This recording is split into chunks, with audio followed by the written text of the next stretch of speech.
1년 1독 성경 읽기 오늘은 35일째입니다.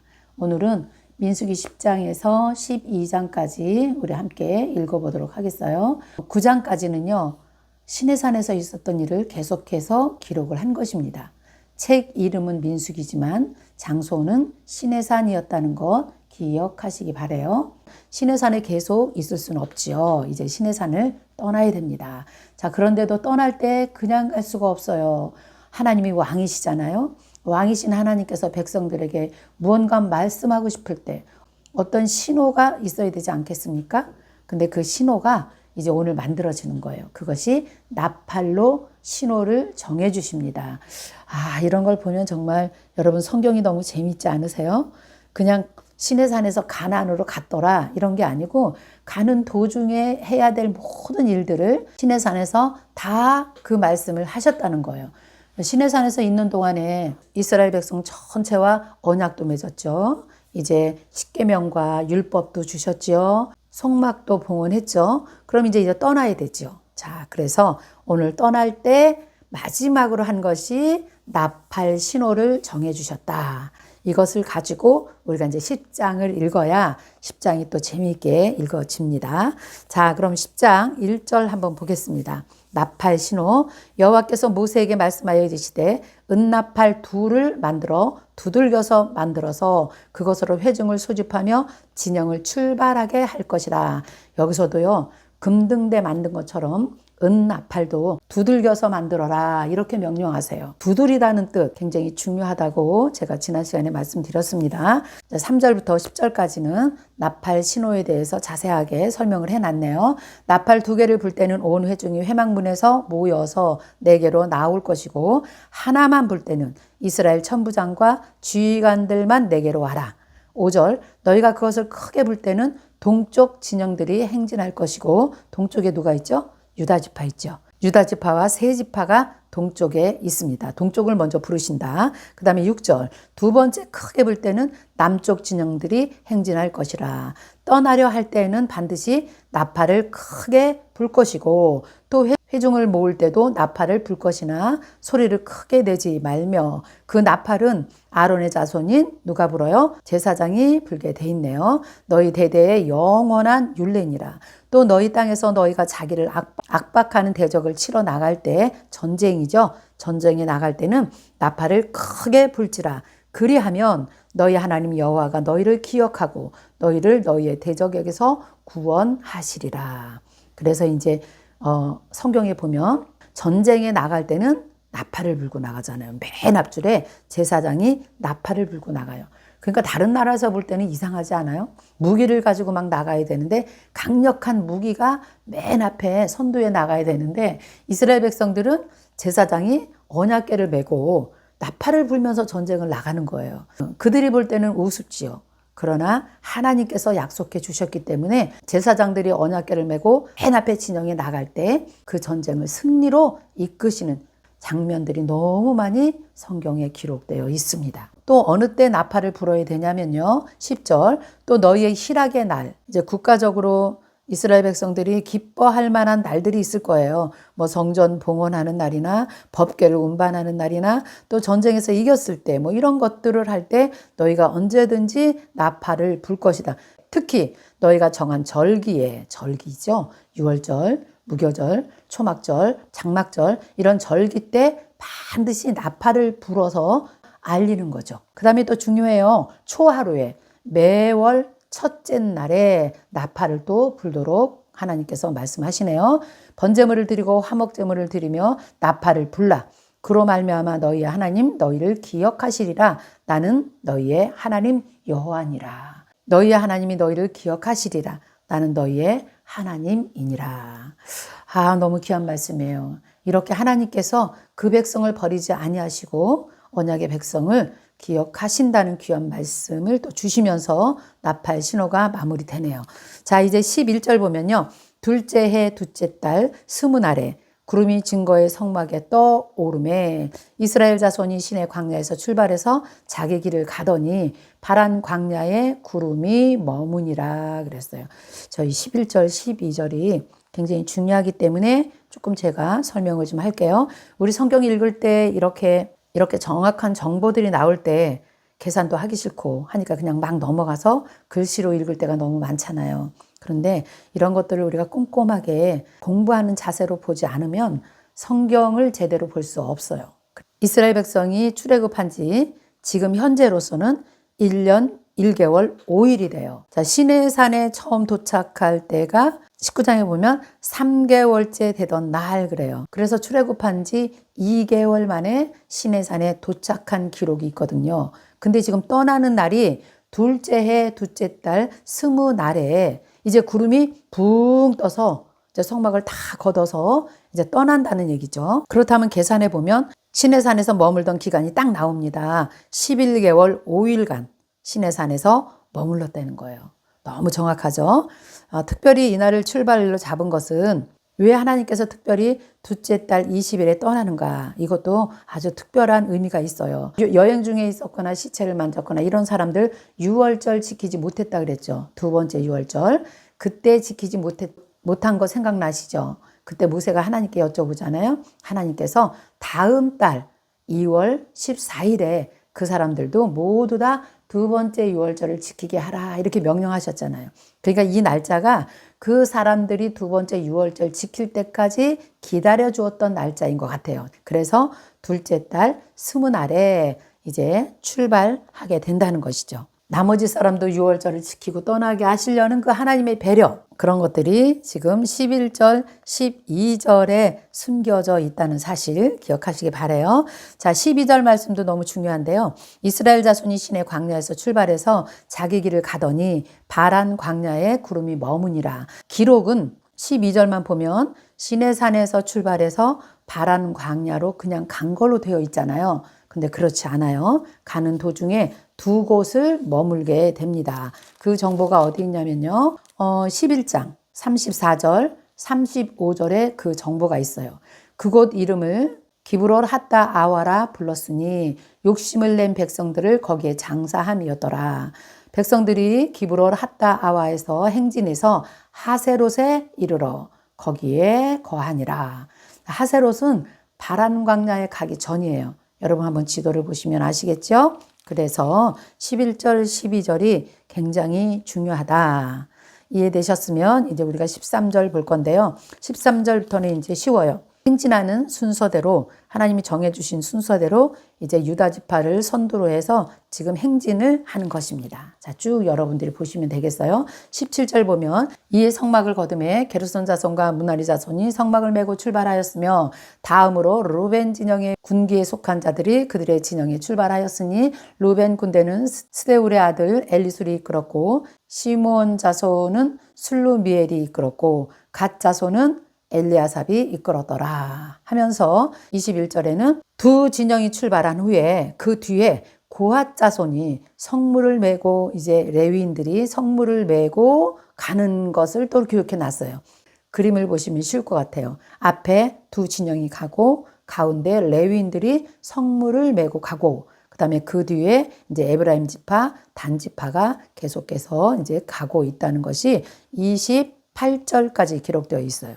읽으시면 되겠죠. 자, 29절 볼게요. 모세가 모세의 장인 미디안 사람 루엘의 아들 호밥에게 이르러 여호와께서 주마하신 곳으로 우리가 행진하나니 우리가 동행하자. 그리하면 선대하리라. 여호와께서 이스라엘에게 복을 내리시리라. 호밥이 그에게 이르시되 나는 가지 아니하고 내 고향 내 친척으로 돌아가리라.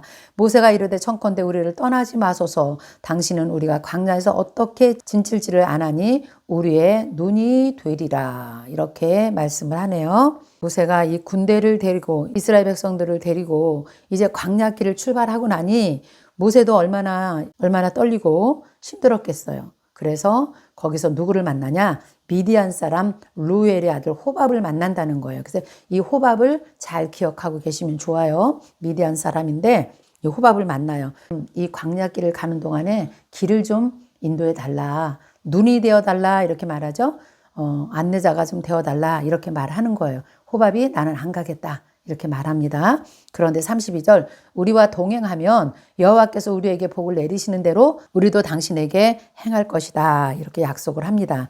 그런데 떠났을까요? 안 떠났을까요? 여기는 기록되어 있지 않은데요. 여러분 사사기 1장을 한번 볼까요? 함께 갔습니다.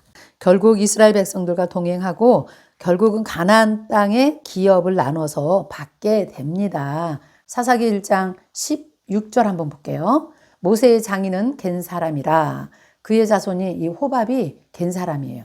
그의 자손인 유다 자손과 함께 종려나무 성읍에서 올라가서 아란 남방의 유다 황무지에 이르러 그 백성 중에 거주하니라 그랬죠. 그래서 이 호밥이 따라갔다는 정보가 지금 여기에 나와 있는 것입니다. 땅까지 받았다는 것이. 그 다음에 이제 33절 보면 그들이 여호와의 산에서 떠날 때, 시내 산에서 떠날 때 이제 3일 길을 갈 때에 여호와의 언약궤가 그 3일 길에 앞서갔다 그랬어요. 무슨 뜻일까요? 하나님이 우리의 모든 삶 가운데서도 우리보다 먼저 가셔서 모든 일을 행하시고 인도하시는 그런 모습을 우리가 여기서 또 볼 수가 있겠죠. 34절 그들이 진영을 떠날 때 낮에는 여호와의 구름이 위에 덮였고 구름이 이스라엘 백성 전체를 덮어줘서 정말 그 뜨거운 태양 아래서도 행진할 수 있었다. 그런 말씀이죠. 35절 궤가 떠날 때에는 모세가 말하되 여호와여 일어나소서 주의 대적들을 흩으시고 주를 미워하는 자가 주 앞에서 도망하게 하소서. 당연히 그렇게 하시죠. 궤가 쉴 때에는 말하되 여호와여 이스라엘 종족들에게로 다시 돌아와서 우리와 함께 하소서. 이렇게 하나님께 기도를 하고 있네요. 그래서 10장 내용은 이제 시내산을 떠나서 나팔 신호도 받고 이제 행진하는 모습으로 이제 10장이 끝나네요. 자, 이제 11장 보겠습니다. 11장 보면요. 또 불평하기 시작합니다. 이제 출발하니까 먹을 거 달라, 고기 달라, 막 이러면서 이제 원망하는 이스라엘 백성들을 이제 우리가 보면서 읽게 되네요. 이게 인간의 본성이죠. 그리고 또 노예 기질 어쩔 수가 없습니다. 저와 여러분이 예수를 믿어서 구원을 받았어도요. 날마다 말씀으로 기도로 살아내지 아니하면 인간의 본성, 이 노예 근성 그냥 나옵니다. 죄성, 이 DNA가 그냥 바로 나오는 겁니다. 그러니까 우리가 날마다 이렇게 하루에 3장이라도 말씀 읽어야지 하나님의 백성답게 그나마 조금이라도 흉내 내면서 살아갈 수 있는 것입니다. 11장 내용이 전체가 그 내용이에요. 또 모세가 얼마나 힘들어 하겠어요? 그 내용을 한번 읽어볼게요. 11장 1절 여호와께서 들으시기에 백성이 악한 말로 원망하며 여호와께서 들으시고 진노하사 여호와의 불을 그들 중에서 붙여서 진영 끝을 사르게 하시며 백성이 모세에게 부르짖음에 모세가 여호와께 기도하니 불이 꺼졌더라. 그곳 이름을 디베라라 불렀으니 이는 여호와의 불이 그들 중에 붙은 까닭이었더라. 출발하자마자 벌써 원망하고요. 하나님께서 어떻게 처리하시냐면요. 진영 뒤에 끝에서부터 불로 진영 끝을 그냥 태워버립니다. 그런데 중요한 건요. 맨 뒤에 단지파가 있었어요. 단지파가 있었다는 사실이에요. 근데 그 단지파와 어떤 사람이 있었는가? 4절 보면요. 섞여서 사는 다른 인종들이 있었다는 거예요. 지금 우리가 읽는 개역개정 전에 있던 성경에는요. 잡족이라고 나옵니다. 잡족. 그냥 출애굽할 때 섞여서 나온 잡족이라고 표현이 되어 있어요. 그러니까 이런 사람들이 맨 뒤에 따라오면서 이제 원망을 하기 시작하니까 이 원망과 불평은 삽시간에 이스라엘 백성들에게 그냥 다 확산되게 돼 있습니다. 우리도 주변에서 이런 거 많이 보잖아요. 누가 교회에 대한 원망과 불평을 하기 시작하면 이게 막 급속도로 전염이 돼서 공동체 하나가 전부 다 죄로 오염이 되고 말아요. 굉장히 무서운 겁니다, 이게. 그러니 하나님께서 진영 불로 살을 수밖에 없었겠죠. 그런 내용이 쭉 기록되어 있습니다. 자, 5절 보니까 우리가 애굽에 있을 때에는 값없이 생선과 오이와 참외와 부추와 파와 마늘을 먹은 것이 생각난다. 너무 구체적이네요. 이런 것들이요. 그 당시에 이집트 노동자들, 노예들이 그냥 먹는 주식이었다고 합니다. 그러니까 이들은 그 노예 근성 버리지 못하고 그거 먹고 싶다는 거예요. 그래서 6절에 이제는 우리의 기력이 다하여 만나 외에는 보이는 것이 아무것도 없다. 만나는 가시와 같고 가시는 지중해 지역에서 자라는 그 미나리과 식물이라 그래요. 아주 크지는 않을 겁니다. 그런 가시와 같고 모양은 진주와 같았다. 백성이 두루다니며 그것을 걷어서 맷돌에 갈기도 하고 절구에 찢기도 하고 가마에 삶기도 하고 과자를 만들었으니 그 맛이 기름 섞인 과자 맛 같았더라. 밤에 이슬이 진영이 내릴 때 만나도 함께 내렸더라. 그런데 이런 정도 가지고 만족하지 못하겠죠. 그래서 10절에 보니까 그들이 장막문에서 다 우는 거예요. 모세가 그걸 봅니다. 그러므로 모세가 진노해서 심히 크고 모세도 기뻐하지 아니하고 11절 모세가 여호와께 여짜오되 어찌하여 주께서 종을 이렇게 괴롭게 하십니까? 이 모든 백성을 내게 맡기사 내가 그 짐을 지게 하시나이까. 모세의 연약한 모습도 우리가 여기서 잠깐 볼 수 있죠. 그렇지 않겠습니까? 모세에게도 지금까지 자기에게 나타냈던 하나님의 능력 다 체험했는데도 불구하고 이 백성들의 모습을 보니까 순간적으로 모세도 무너지는 모습을 지금 보게 됩니다. 그러면서 그 뒤에는요. 정말 이런 말도 해요. 12절 이 모든 백성을 내가 배웠습니까? 내가 그들을 낳았습니까? 어찌해서 주께서 내게 양육하는 아버지가 젖 먹는 아이를 품듯이 내가 그들을 품고 가야 됩니까? 내가 왜 그들을 열조에게 맹세하신 그 땅으로 가나안 땅으로 내가 왜 가야 됩니까? 정말 이렇게 기도하는 거예요. 13절 이 모든 백성에게 줄 고기를 내가 어디서 다 얻겠습니까? 그들이 나를 향하여 울며 이르되 우리에게 고기를 주어서 먹게 하라 하셨은즉 책임이 심히 중하여 나 혼자는 이 모든 백성을 감당할 수 없나이다. 모세도 지금 많이 착각을 해요. 지금까지 자기가 한 게 하나도 없잖아요. 모두 다 하나님이 하셨잖아요. 홍해를 건너서 지금까지 온 모든 것이 하나님이 하셨는데 내가 어떻게 그 많은 백성에게 고기를 줄 수 있습니까? 이렇게 말을 하고 있네요. 사실 훌륭하신 모세도 순간적으로 무너질 때가 있구나 이렇게 우리가 생각하면 될 것 같아요. 그러면서 차라리 나를 죽여달라고 그렇게 또 말을 합니다. 그래서 15절 끝에 보면 나를 즉시 죽여서 내가 고난 당함을 내가 보지 않게 하옵소서. 차라리 나를 죽여주소서 이런 말씀하시죠. 자, 이 말을 열왕기상 19장에 가면 엘리야도 주님 나를 차라리 죽여주옵소서 이렇게 기도하는 모습을 또 우리가 보게 될 것입니다. 자, 16절부터는 이제 23절까지는 모세의 하소연을 하나님께서 들으시고 이제 이 문제를 해결해 주십니다. 그래서 하나님께서 직접 간섭하세요. 그래서 모세와 함께 일할 70인의 장로들을 선택하게 하십니다. 16절, 17절이 그런 내용이죠. 17절 보면 하나님께서 직접 강림하세요. 내려오세요. 그래서 거기서 너와 말하고 내게 임한 영을 그들에게도 내가 임할 것이다. 그들이 너와 함께 백성의 짐을 담당하고 너 혼자 담당하지 아니하리라. 이렇게 하시면서요. 70인의 장로들을 선택하게 하시고 그 다음에 이제 18절, 20절까지는 고기 먹겠다고 하니 고기를 하나님께서 주시겠다는 거예요. 하나님께서 주시겠다고 말씀하십니다. 정말 18절 보면 백성에게 이르기를 너희의 몸을 거룩하게 하고 내일 고기 먹기를 기다리라. 너희가 울며 이르기를 누가 우리에게 고기를 주어 먹게 하랴. 애굽에 있을 때 우리가 좋았다 하는 말이 여호와께 들렸으므로 여호와께서 너희에게 고기를 먹게 할 것이다. 이렇게 이제 모세가 선포하니까요. 하루나 이틀이나 닷새나 열흘이나 20날만 먹을 뿐 아니라 그냥 냄새도 싫어하기까지 한 달 동안 먹게 하실 것이다. 이는 너희가 너희 중에 계시는 여호와를 멸시하고 그 앞에서 울며 이르기를 우리가 어찌하여 애굽에서 나왔던고 함이라. 모세가 이르되 나와 함께 있는 이 백성의 보행자가 60만 명인데 한 달 동안 고기를 주어 먹게 하겠다고 하시니 그들 위하여 양떼나 소떼를 잡은즉 족하며 바다의 고기를 잡은들 이것이 가능하겠습니까? 이렇게 하나님께 모세가 반문을 합니다. 그러니까 23절 여호와께서 모세에게 이르시되 여호와의 손이 짧으냐 내가 이제 내 말이 내게 응하는 여부를 너는 볼 것이다. 하나님께서는 불가능이 없다는 것을 지금 모세에게 말씀하고 계시죠. 24절 모세가 나가서 여호와의 말씀을 백성에게 알리고 백성의 장로 70인을 이제 모아요. 이제 백성들과 상대하지 않고 70인의 장로들을 대표를 모아서 장막에 둘러 세웁니다. 여호와께서 구름 가운데 거기에 강림하십니다. 모세에게 말씀하시고 그에게 임한 영을 70 장로인에게도 임하게 하시니 영이 임하신 때에 그들이 예언을 하다가 다시는 하지 아니하였더라. 자, 하나님의 영이 모세에게 임했던 영이 이 70인 지도자들에게도 영이 임하는 것을 우리가 지금 읽었어요. 그런데 중요한 건요, 26절입니다. 그 지명된 자 중에서 70인 중에서 2명이 장막에서 안 나왔어요. 엘닷, 메닷이라는 사람이 안 나왔는데 진영에 그냥 머물고 있는 동안에 진영에서도 그 영이 함께 임해서 그들이 예언을 했다 그랬어요.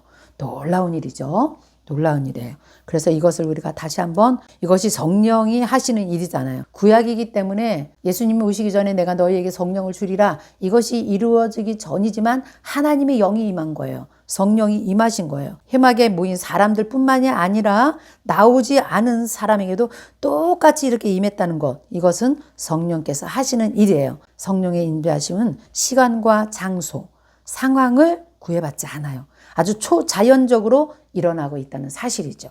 그런데 이제 27절에 보니까 한 소년이 달려와서 모세에게 이렇게 말해요. 아, 지금 나오지 않은 엘닷과 메닷이 진중에서 막 예언합니다. 이렇게 하니까 이제 여호수아가 이것을 모세에게 말합니다. 모세 선생님이요, 이걸 좀 말려주십시오. 이렇게 말을 하니까 29절, 모세가 그에게 이르되 내가 나를 두고 시기하느냐? 여호와께서 그의 영을 그의 모든 백성에게 주사 다 선지자가 되게 하시기를 원하노라. 아멘. 이 말씀이 이제 요엘서 2장 28절의 말씀과 대칭을 이루네요. 자, 그 후에 내가 내 영을 만민에게 부어주리니 너희 자녀들이 장래일을 말할 것이고 너희 늙은이는 꿈을 꾸고 너희 젊은이는 이상을 볼 것이며 그때에 내가 내 영을 남종과 여종에게 부어줄 것이다. 아멘. 이렇게 하나님의 말씀이 이어진다는 것을 우리가 알게 되면 성경이 너무 재밌는 거죠. 그래서 이제 모세가 그냥 두어라, 이렇게 말씀하시는 걸 우리가 보게 됩니다. 자, 이제 여호와께서 메추라기를 보내시네요. 31절 보겠습니다. 바다에서부터 메추라기를 몰아서 진영 곁 이쪽 끝, 이쪽 저쪽 끝, 곧 진영 사방으로 각기 하루길이 되는 지면에, 사람이 걸어서 하루길을 간다는 건 얼마나 넓은 지역이겠습니까? 거기에 지면 위에 2규빗쯤 내리게 한지라. 상상해 보세요. 자, 32절. 백성이 일어나 그날 종일, 종야와 그 이튿날 종일토록 메추라기를 모으니 적게 모은 자도 10호멜이라. 그들이 자기들을 위해서 진영 사면에 펴 두었더라. 자, 이것을 막 모았네요. 그래서 33절 보니까 고기가 아직 이 사이에 있어 씹히기도 전에 여호와께서 모세에게 대하여 진노하사 심히 큰 재앙으로 치셨으므로 그곳 이름을 기브롯 핫다 아와라 불렀으니 욕심을 낸 백성을 거기서 장사함이었더라. 하나님께서 말씀하셨죠. 내가 너희에게 고기를 주는데 먹게 하는데 한 달 동안 먹게 할 것이다 그랬잖아요. 한 달 동안 하나님께서 계속 내려주실 거예요. 그런데 이게 없어질까 봐. 아직도 고기가 이 사이에 있는데 그것을 갖다 모으면서 욕심낸 백성들이 거기서 장사가 되네요. 그리고 35절, 백성이 기브롯 핫다 아와에서 행진해서 하롯셋에 이르러 거기에 거하니라. 그런 일을 경험하고 이제 기브롯 핫다 아와에서 행진을 하게 되네요. 그래서 머문 곳이 하롯셋에 머물게 되었다. 아직 바란 광야에 가기 전인 것, 여기 기록으로 확인할 수가 있죠. 자, 이제 12장은 간단한 이야기예요. 미리암이 벌을 받는 이야기입니다. 왜 벌을 받는가? 12장 1절입니다. 모세가 굿수 여자를 취하였더니 그 굿수 여자를 취함으로 미리암과 아론이 모세를 비방하니라. 굿수 여자라고 표현되어 있는데 이 여인이 에디오피아 사람이에요. 그러니까 애굽에서 출애굽할 때 아마 따라 나왔던 이방 여인으로 생각하시면 될 것 같아요. 그러나 어쨌든 모세의 영적 권위에 아론과 미리암이 이제 도전을 하는 그런 것을 이제 보게 됩니다. 미리암과 아론이 이렇게 말해요. 여호와께서 모세에게만 있느냐? 우리와도 말씀하지 아니하셨느냐? 이렇게 말하면서 영적 권위에 이제 도전하네요. 근데 하나님께서 이 말을 들으시죠. 그러면서 그들에게 하나님께서 말씀하십니다. 이 사람 모세는, 이것이 너무 중요한 것 같아요. 하나님께서 인정하신 것이에요. 온유함이 온 지면의 모든 사람보다 더하더라. 백성들이 불평할 때마다 원망할 때마다 하나님 차라리 나를 죽여주세요. 이 백성들을 보호하여 주세요. 그 백성들을 위해서 간절히 기도하며 중보했던 그 모세의 인성, 모세의 마음을 하나님은 아신 거예요. 모세, 너는 참 온유한 자다. 이렇게 인정을 해줬단 말이죠. 그런 모세를 미리암과 아론이 그 권위에 대적을 하고 있으니 하나님이 또 개입을 하실 수밖에 없지요. 그래서 4절에 보면 하나님께서 너희 세 사람 회막 앞으로 다 나오라. 5절 여호와께서 구름 기둥 가운데 서서 이제 하나님 또 직접 내려오셔서 강림하시죠. 내려오셔서 장막문에 서시고 아론과 미리암을 부르셔요. 그리고 그들에게 이렇게 말해요. 내 말을 들으라. 너희 중에 선지자가 있으면 나 여호와가 환상으로 나를 그에게 알리기도 하고 꿈으로도 그와 말하기도 하거니와 내 종 모세와는 그렇지 아니하다. 그는 내 온 집에서 충성함이라. 이스라엘 12지파 이스라엘 백성들에게 온 힘을 다해서 충성하는 그 모세를 내가 안다. 8절에는 나는 그와 대면하며 대화를 할 정도로 정말 모세는 나의 친구 같은 사람이다. 이렇게 하면서 모세의 권위를 세워주고 있습니다.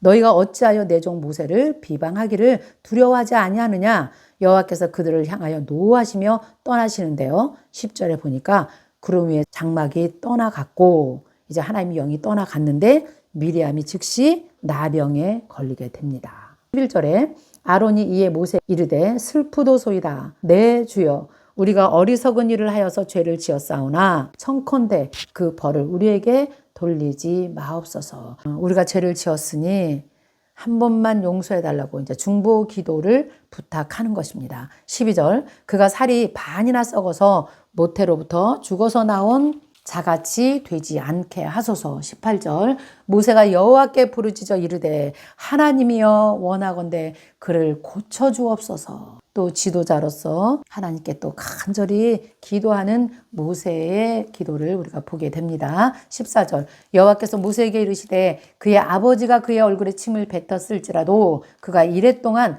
부끄러워하지 않겠느냐? 그런즉 당장은 안 된다는 거죠. 그를 진영 밖에 이랫동안 가두고 그 후에 들어오게 할지니라. 15절 이에 미리암이 진영 밖에서 이랫동안 갇혀 있었고 백성은 그를 다시 들어오기까지 행진하지 못하고 그냥 머물러 있을 수밖에 없겠죠. 그래서 16절 보면 그 후에 7일이 지난 후에야 백성이 하레솥을 떠나서 이제 바란 광야에 진을 치니라. 그러니까 이 일이 하세롯에서 있었던 일이에요. 미리암이 나병이 걸린 일, 하세롯에서 있었구나. 다음이 13장은 어디에서 있었던 일을 보게 될까요? 바란 광야에서 일어났던 일, 정탐꾼 사건부터 우리가 또 읽으면 될 것 같아요. 그래서 내일은 13장, 14장. 굉장히 중요한 얘기입니다, 이것도. 어떤 것 하나도 한 장 한 장 그냥 넘어갈 수가 없네요. 너무너무 중요한 말씀들이 기록되어 있습니다. 자, 내일 여러분 13장에서 만나 뵙겠습니다. 오늘도 수고하셨어요. 안녕히 계세요.